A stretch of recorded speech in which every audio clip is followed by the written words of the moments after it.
Imagine waking up one morning and finding out that your driving license could be taken away not by a police officer, not by a court, but by someone in your own family.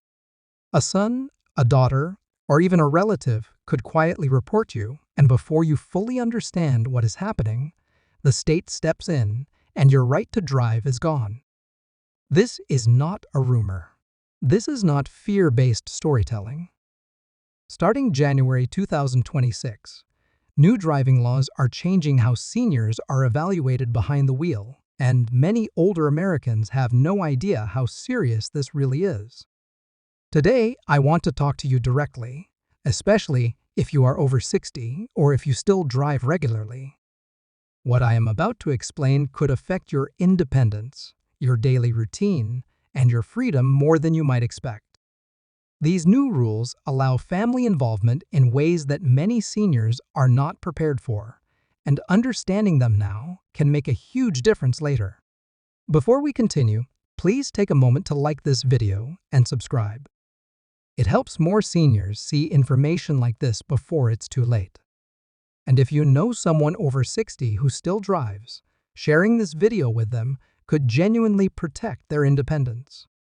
Let me start with a real situation that reflects what many families are already experiencing. A woman in her early 70s was still driving herself to the grocery store, doctor visits, and social events. She had no accidents, no recent tickets, and no warnings from the police. One day, she received a letter from the DMV requesting a mandatory driving and medical evaluation. She was shocked. She kept asking, "Why now?" What she didn't know was that a family member had expressed concerns about her driving ability, and that single report triggered an official review. This is where the January 2026 driving law changes become critical. Many states are expanding third-party reporting rules. That means doctors, law enforcement, and in certain situations, family members can report a senior driver if they believe the person may no longer be safe to drive. The problem is that the word unsafe is often based on opinion, not evidence. A moment of confusion, slower reaction time, or even a disagreement can be enough to raise a flag. Once a report is filed, the DMV does not need your approval to take action. You can be required to pass vision tests, written exams, medical clearances, or on-road driving tests. In some cases, your license can be temporarily suspended until you comply. And here's something most seniors don't realize until it happens to them. You are not always told who made the report. The intention behind these laws is safety, and that matters. No one wants dangerous situations on the road, but there is a real risk when broad authority is combined with family pressure, misunderstandings, or fear.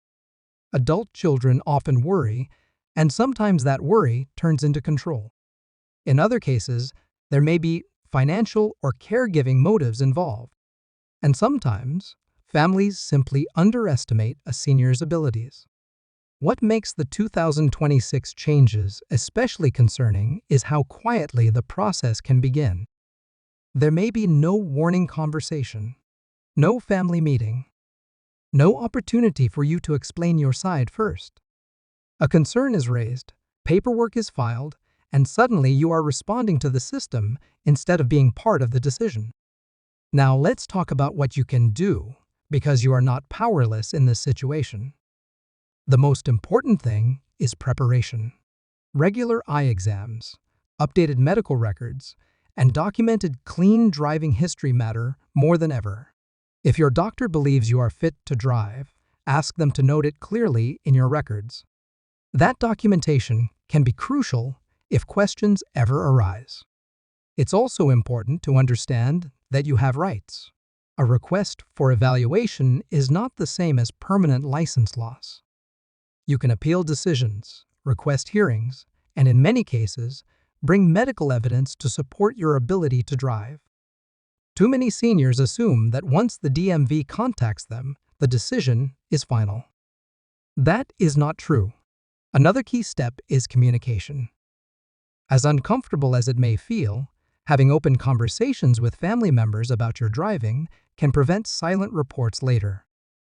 Let them know you are aware of your abilities, that you take safety seriously, and that you are willing to be evaluated fairly rather than judged quietly. If you ever receive a notice from the DMV, do not ignore it. Missing deadlines can automatically lead to suspension.